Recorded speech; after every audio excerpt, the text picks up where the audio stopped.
ക്രിക്കറ്റിലേക്ക് മാന്യപ്രേക്ഷകർക്ക് സ്വാഗതം. നേരെ നമുക്ക് വീഡിയോയിലേക്ക് പോകാൻ ചാനലൊന്ന് സബ്സ്ക്രൈബ് ചെയ്യുക, സപ്പോർട്ട് ചെയ്യുക. ക്രിക്കറ്റ് ടീമിലേക്ക് മടങ്ങി വരവ് ക്യാപ്റ്റനും മുൻ ബാറ്ററുമായ രോഹിത് ശർമ്മ നനഞ്ഞ പടക്കമായി മാറി.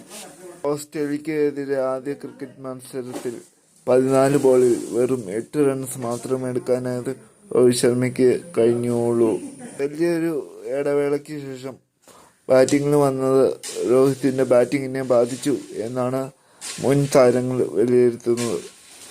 ഇതിനെതിരെ ഇപ്പോഴത്തെ ക്യാപ്റ്റൻ ശുഭ്മാൻ ഗില്ലിന്റെ കീഴിൽ മുൻ ക്യാപ്റ്റൻ മോശമായിട്ട് കളിക്കുകയായിരുന്നെന്നും ആരോപണം ഉയരുന്നു.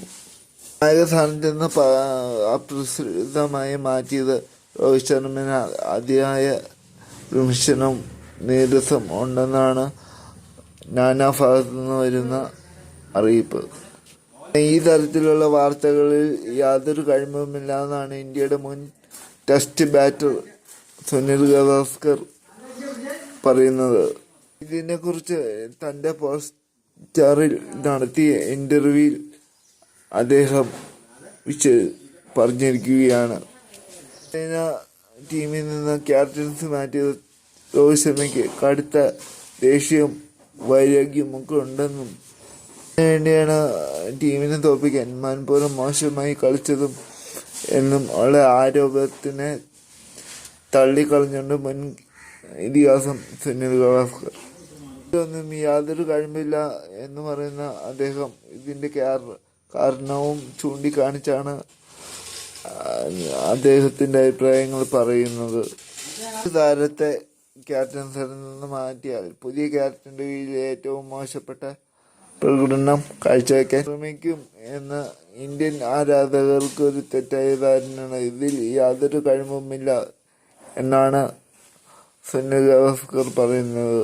വേഗത്തിൽ ഒരാളെ ക്യാപ്റ്റൻസി നിന്ന് മാറ്റുകയാണെങ്കിൽ അദ്ദേഹം വീണ്ടും മോശമായിട്ട് കളിക്കുകയാണെങ്കിൽ ടീമിൽ നിന്ന് സ്ഥാനം നഷ്ടമാകും. അതൊന്നും തന്നെ ക്യാപ്റ്റൻസി കയ്യിലില്ലാത്ത കാരണം ഒരാൾ മോശമായിട്ട് കളിക്കില്ല എന്ന് സുനിൽ ഗവാസ്കർ അഭിപ്രായപ്പെട്ടു.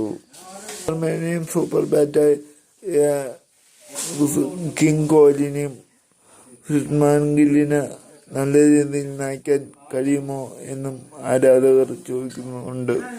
പക്ഷേ തനിക്ക് ക്യാപ്റ്റൻസി എന്ന ചുമതല കിട്ടിയെങ്കിലും പഴയ കാര്യങ്ങളിൽ യാതൊരു ഇടിവും സംഭവിച്ചിട്ടില്ലെന്ന് ഗില്ലി തന്നെ സ്വയം തുറന്നു പറഞ്ഞിട്ടുള്ളതാണെന്നും അയാൾ കോളത്തിൽ പറയുന്നു.